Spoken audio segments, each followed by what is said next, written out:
जब अल्लाह सारे संसार के पालनहार का निर्धारित समय आएगा तो कयामत आ जाएगी। वह कयामत के लिए जिम्मेदार फरिश्ते को तुरही बजाने का आदेश देगा। वह सीटी बजाएगा। परिणाम स्वरूप भूमि और पहाड़ हट जाएंगे। एक ही झटके में सब कुछ बिखर जाएगा और आकाश फट जाएगा। ग्रह और तारे गिर जाएंगे। प्रकाश बुझ जाएगा। समुद्र आग जैसा हो जाएगा। तब दुष्ट लोग मर जाएंगे। जब न्याय का दिन आएगा तो पृथ्वी पर केवल बुरे लोग ही रहेंगे। अल्लाह, सारे संसार का पालनहार, कहता है, ऐ लोगो, अपने रब से डरो। निश्चय ही कयामत का भूकंप बहुत भयानक है। जिस दिन तुम उसे देखोगे, हर दूध पिलाने वाली माँ अपने दूध पीते बच्चे को भूल जाएगी और हर गर्भवती महिला अपना बच्चा गिरा देगी। तुम लोगों को ऐसे देखोगे जैसे वे नशे में हों, लेकिन वे नशे में नहीं हैं। लेकिन अल्लाह सजा देने में कठोर है। सूरा अल हज आयत 1 से 2। फिर जब तुरही फूंकी जाएगी एक ही फूंक, और धरती और पहाड़ एक ही झटके में उखड़ जाएंगे और चूर चूर हो जाएंगे। तो वह दिन एक बड़ी घटना होगी और आकाश फट जाएगा। तो उस दिन वह कमजोर और बिखरा हुआ होगा। फरिश्ते आकाश के छोर पर होंगे। होंगे सी। उस दिन 8 फरिश्ते तुम्हारे रब के सिंहासन को अपने ऊपर उठाएंगे। उस दिन तुम सब इकट्ठे किए जाओगे। तुम्हारा कुछ भी छिपा नहीं रहेगा। सूरह अल हक्का आयत 13 से 18। जब आसमान फट जाएगा और जब तारे गिर पड़ेंगे और जब समुद्र आपस में मिल जाएंगे और जब कब्रें खोली जाएंगी, तब हर आत्मा जान लेगी कि उसने क्या भेजा है और क्या पीछे छोड़ गई है। सूरह इन्फितार आयत 1 से 5। जो कुछ तुमसे वादा किया गया है वह अवश्य पूरा होगा। जब तारे अंधकारमय हो जाएंगे और आकाश फट जाएगा और पहाड़ टूट जाएंगे और रसूल अपने निर्धारित समय पर अवतरित होंगे। इन्हें कुछ दिनों के लिए क्यों स्थगित कर दिया गया? न्याय के दिन के लिए। और तुम्हें क्या बताएगा कि न्याय का दिन क्या है? विनाश है उस दिन के इनकार करने वालों के लिए। सूरा अल मुरसलात 7 से 15। और वे तुमसे पहाड़ों के विषय में पूछते हैं। कह दो, मेरा रब उन्हें उखाड़ फेंकेगा और तितर बितर कर देगा। फिर उन्हें समतल कर देगा। फिर तुम उनमें न तो कोई टेढ़ापन देखोगे और न कोई ऊंचाई। जिस दिन वे पुकारने वाले का अनुसरण करेंगे, फिर कोई मुड़ने वाला न होगा। रहमान के सामने हर आवाज धीमी होगी। फिर तुम एक धीमी आवाज के अलावा कुछ न सुनोगे। सूरह ताहा आयत 105 से 108। जिस दिन धरती और पहाड़ हिलेंगे और पहाड़ियां हिलती हुई रेत जैसी हो जाएंगी। सूरह अल मुजम्मिल आयत। और जिस दिन हम पहाड़ों को हिला देंगे और तुम धरती को स्पष्ट देखोगे, फिर हम उन्हें इकट्ठा कर लेंगे। तो फिर मैं उनमें से किसी को भी नहीं छोड़ूंगा और वे तुम्हारे रब के सामने सफों में लाए जाएंगे। अल्लाह कहेगा, तुम मेरे पास आए हो जैसे मैंने तुम्हें पहली बार पैदा किया था, बल्कि आपने सोचा कि मैंने आपके लिए कोई वादा पूरा नहीं किया। और कर्म रखे जाएंगे। तब आप देखेंगे कि अपराधी उसमें मौजूद चीजों के कारण भयभीत हो जाएंगे और वे कहेंगे, हाय हम पर, इस किताब को क्या हुआ? यह कुछ भी नहीं छोड़ता, चाहे वह बड़ा हो या छोटा, बल्कि उसे संरक्षित रखता है और जो कुछ भी उन्होंने किया है, वे उसे पा लेंगे।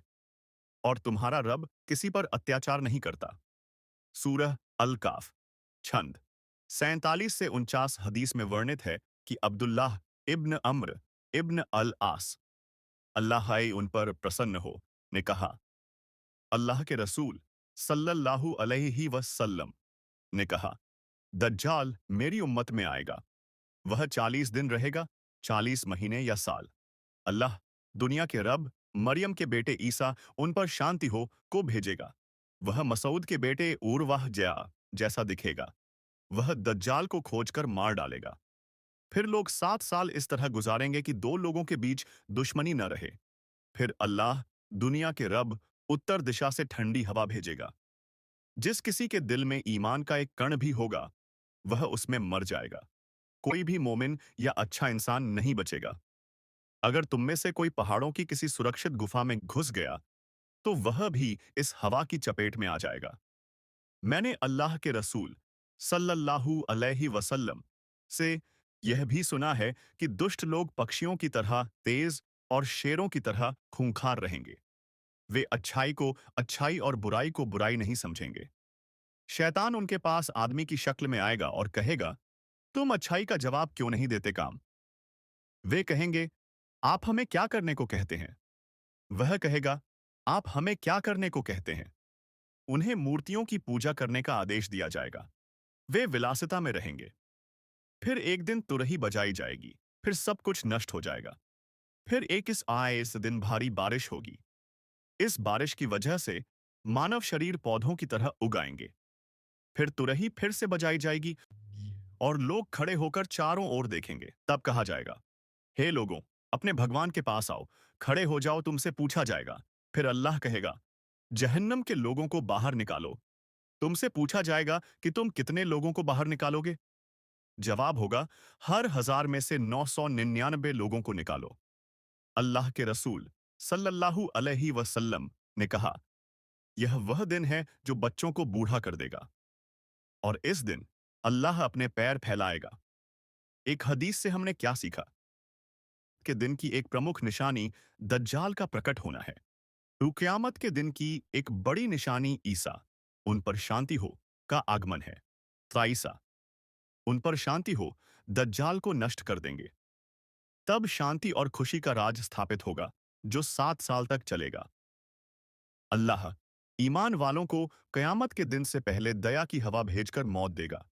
यह भी प्रलय के दिन का एक प्रमुख संकेत है। 5 क़यामत के दिन से पहले धरती पर कोई भी अच्छा इंसान नहीं रहेगा। न्याय का दिन हिंसक, दुष्ट और अनैतिक लोगों पर आएगा। 6 क़यामत के दिन से पहले शैतान की गतिविधियों के कारण मूर्ति पूजा हर जगह व्यापक हो जाएगी। तब लोग सुंदर सुविधाओं के साथ समृद्ध जीवन जी सकेंगे। जब लोग अपनी बेहतर जीवन शैली देखते हैं, तो भ्रम की कोई गुंजाइश नहीं रहती।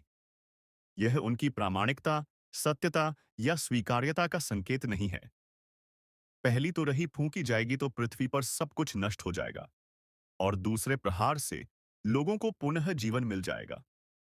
अल्लाह सारे संसार का पालनहार मूसलाधार वर्षा के द्वारा लोगों को पुनर्जीवित करेगा। 10 नरक में लोगों की संख्या बहुत अधिक होगी।